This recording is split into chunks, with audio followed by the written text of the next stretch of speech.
Bonsoir à toutes et à tous, bienvenue dans cette nouvelle édition de Métro News pour la semaine. À la une, plusieurs directeurs généraux et ministres nommés lors du Conseil des ministres du 2 mars ont été installés ce mercredi, alors que le Premier ministre appelle la nouvelle ministre de la Planification à une gestion stratégique au service du développement national. Le nouveau ministre de la Culture et de la Communication promet de son côté de faire de la culture une priorité nationale. L'ancien ministre Lukman Delil s'élève contre le pacte de stabilité conclu entre le chef du gouvernement Alix Didier Fizeme et certains partis politiques. Il qualifie le nouveau gouvernement de structure déconnectée des réalités de la crise haïtienne. Également à la une, l'association des sourds de l'évêque Haïti tire la sonnette d'alarme sur la marginalisation des personnes en situation de handicap lors des processus électoraux. Les résultats d'une enquête menée à travers le pays révèlent des barrières persistantes entravant leur participation citoyenne.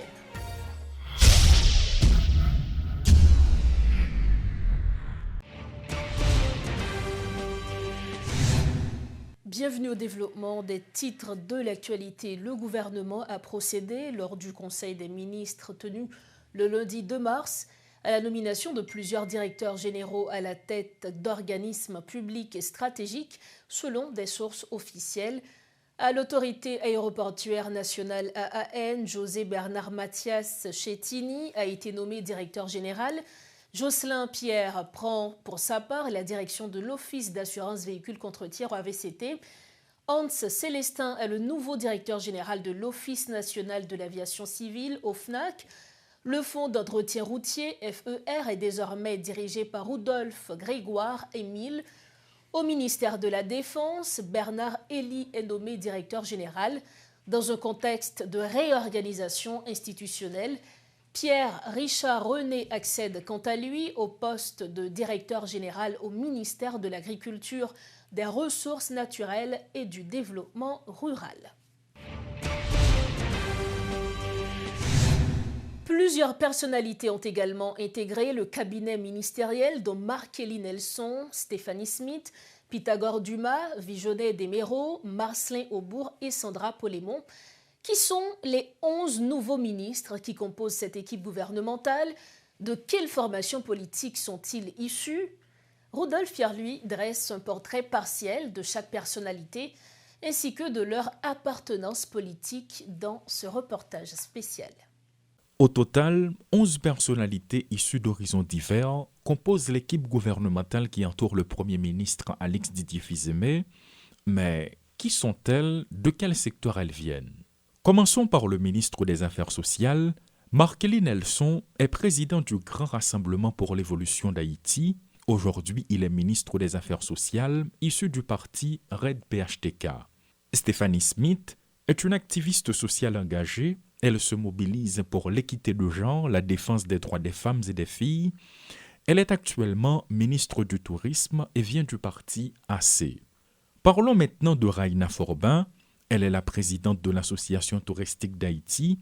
Présentement, ministre des Affaires étrangères, c'est un membre du secteur privé.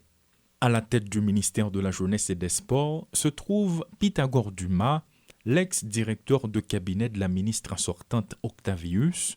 Il est actuellement le numéro 1 du ministère, issu du parti PHTK. Joseph Almad Pierre-Louis est un ingénieur civil de formation et professeur d'université. Il est nommé ministre des Travaux publics, Transports et Communications et vient du parti Famille Lavalas. Issu de la formation politique Force Louverturienne, ancien directeur général de la TNH et de l'ONA, Emmanuel Ménard est le nouveau ministre de la Culture et de la Communication. En ce qui concerne le ministère de l'Éducation nationale, le professeur et recteur de l'Institut universitaire de formation des cadres, Vijonnet Desméraud, prend les rênes. C'est un membre du parti Congrès patriotique. Pour celui de l'agriculture et des ressources naturelles, c'est l'ancien directeur départemental de l'agriculture dans le Sud, Marcelin Aubourg, du parti Combat, qui va mettre son plan d'action en exécution. Au ministère de l'Environnement, il y a Valérie Fizeme, qui a un parcours marqué par la rigueur académique et l'expérience gouvernementale. Il vient de Haïti Climat. Ancien militaire, DG de la PNH, secrétaire d'État à la sécurité publique, C'est le parcours de Mario Andressol qui vient d'être nommé ministre de la Défense. Il est de la primature. Et pour finir, que dire de Sandra Polémon, la nouvelle ministre de la Planification? Selon Gazette Haïti, c'est une femme engagée. En somme, c'est en quelque sorte le profil de chaque personnalité qui a intégré le gouvernement. Selon le Premier ministre Alex Didier Fils-Aimé, ils ont été bien choisis. Vos gouvernements, ça, c'est citoyens et citoyennes que nous choisissons sous base compétence, intégrité, avec sens responsabilité. Toujours dans ce chapitre, Sandra Polémon a été officiellement installée ce mercredi à la tête du ministère de la Planification et de la Coopération externe. Le Premier ministre, Alex Didier Fils-Aimé, qui a procédé à son installation, a souligné que le ministère représente le véritable centre de conception stratégique du développement économique et social du pays. En ce sens, il a appelé la nouvelle ministre à faire preuve de responsabilité. De son côté, Sandra Polémon a promis de rendre le ministère pleinement opérationnel afin qu'il joue efficacement son rôle essentiel pour la stabilité du pays et la continuité des actions de l'État. Un compte-rendu de Richie Fortuné.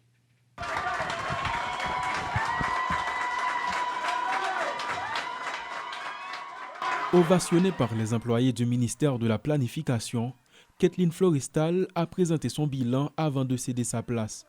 Entre défis internes entravant le fonctionnement de l'institution et l'instabilité politique, elle se réjouit tout de même d'avoir créé de meilleures conditions de travail. Son successeur peut désormais espérer de meilleurs résultats. Lors de cette cérémonie, elle a prononcé un discours empreint d'émotion. Nous travaillons dur pendant 20 mois, moi-même avec mon bureau. Et gon parti dans moi qui ont été serré parce que arrivé exactement côté projet de travail sur pendant dernier mois les bails ont été calme en production. Donc je suis encore plus content que je comprenne qu'il y a une continuité et que le ministre Polémon a continué avec informatisation ministère, avec plateforme électronique, entre autres. Cette cérémonie d'installation s'est tenue au local du ministère dans une cour trop exiguë pour contenir l'assistance. Un nombre considérable de spectateurs qui témoignent de l'importance accordée à cette institution stratégique dont le rôle dans la planification et l'exécution des projets de développement du pays est indiscutable. D'ailleurs, ceci a constitué le point central du discours du Premier ministre Alex Didier Fils-Aimé. C'est ici que se coordonne la coopération externe pour que chaque dollar de l'aide internationale soit un levier efficace pour nos projets nationaux et pour l'amélioration des conditions de vie de nos concitoyens. Madame la ministre, vous aurez la lourde tâche d'assurer cette coordination interministérielle, de veiller à ce que nos politiques sectorielles soient alignées sur une vision unique et partagée pour le pays. Inconnue jusque-là sur la scène politique, Sandra Polémon a expliqué sa vision de ses nouvelles fonctions. Elle a mis l'accent sur la nécessité de poursuivre les actions déjà entreprises et de renforcer les partenariats internationaux.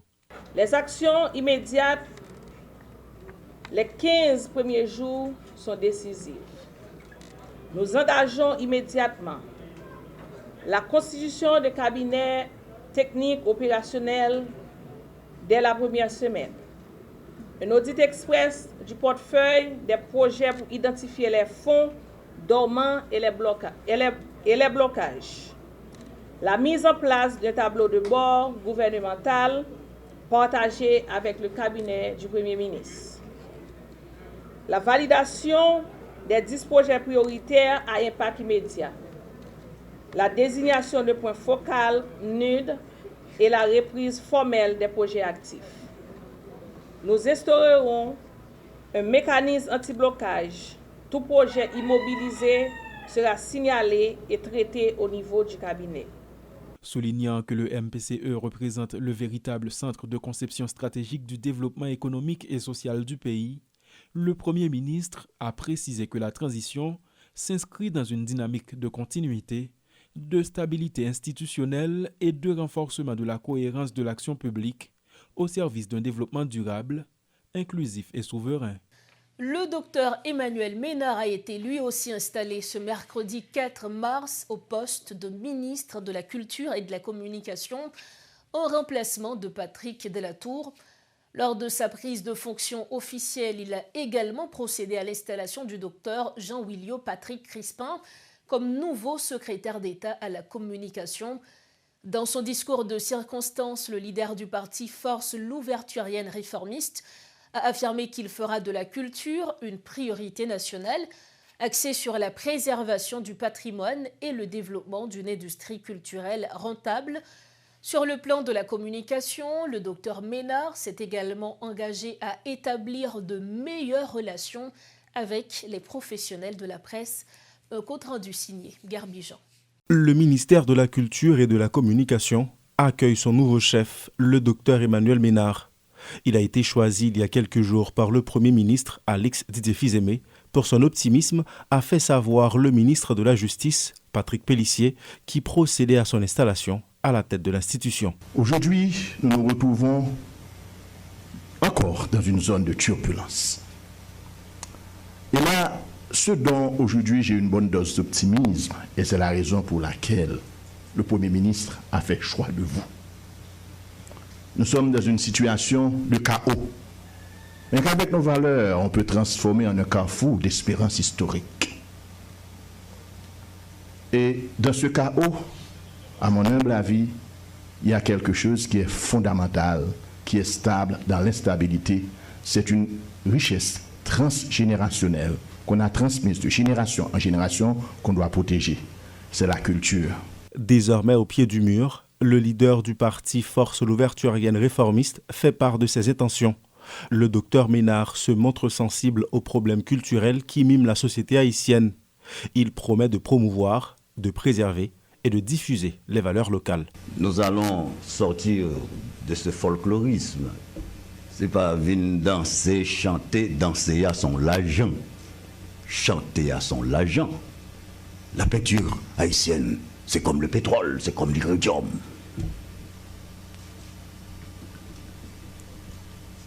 Nous allons mettre l'accent sur la créativité artistique. Et pendant mon passage à ce ministère,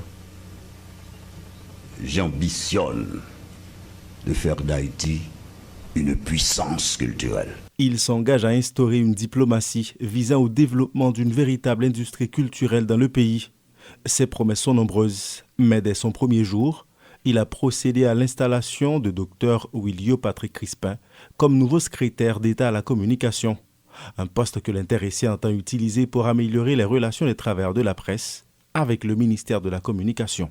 Emmanuel Ménard, avant d'être avocat et toute l'autre salle qu'il dit, sont journalistes. Moi-même, avant d'être docteur et toute l'autre salle que j'aime, c'est un journaliste. Nous pas capables, un ministère qui a servi journaliste, et puis nous avons un côté pour accueillir les journalistes, pour traiter les gens qui ont fait information dans le pays, les gens qui jouent un rôle dans l'éducation sociale, l'éducation culturelle, toute éducation qu'on veut, et puis nous traiter en parents pauvres. Cette double installation était également l'occasion de souligner les défis auxquels fait face le ministère relocalisé à Paco du fait de l'installation des déplacés dans ses locaux à Bois-Vernat. Une situation qui depuis paralyse les services. Le resserrement de l'étau des gangs autour de Paco l'an passé a aussitôt entraîné une nouvelle paralysie.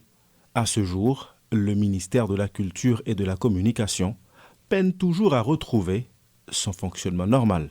Comme annoncé en titre, l'ancien ministre Lukman Delil critique le pacte de stabilité signé par le Premier ministre et certains partis politiques. Le dirigeant de la structure Debout Citoyens pour le rapatriement de la souveraineté nationale dénonce la formation du nouveau gouvernement qu'il qualifie de reflet de pouvoir clanique déconnecté de la réalité de la crise haïtienne. Écoutons Lukman Delil. Haïti, le pouvoir d'Haïti, s'il ne fait rien, ne dit rien, accepte tout. Si Marie ne monte pas, si Marie ne descend, elle reste telle qu'elle est. Donc, c'est quand même un gouvernement de la honte. Donc, c'est le contraire qui mourrait et tourné. Et c'est normal, on ne peut pas faire sortir de l'eau potable de la source corrompue. Donc, à remarquer, pouvoir, Jean le monter là, son bail petit copain, son bail de clan, son bail clanique, qui pas gagné pour le ouais. Avec réalité sociétale, crise que nous vivons là, ça nous vivons là, nous vivons fait inédit. C'est-à-dire, M. Alexis Fizeme, qui statue, c'est vrai de fait, il est son premier ministre, puisque l'international l'a imposé avec un coup de force. Mais son monde qui est révoqué par ses pairs, c'est-à-dire mon CPT Témételio, maintenant, fait ça n'a vivre là, c'est la première fois fait inédit ça dans l'histoire d'Haïti.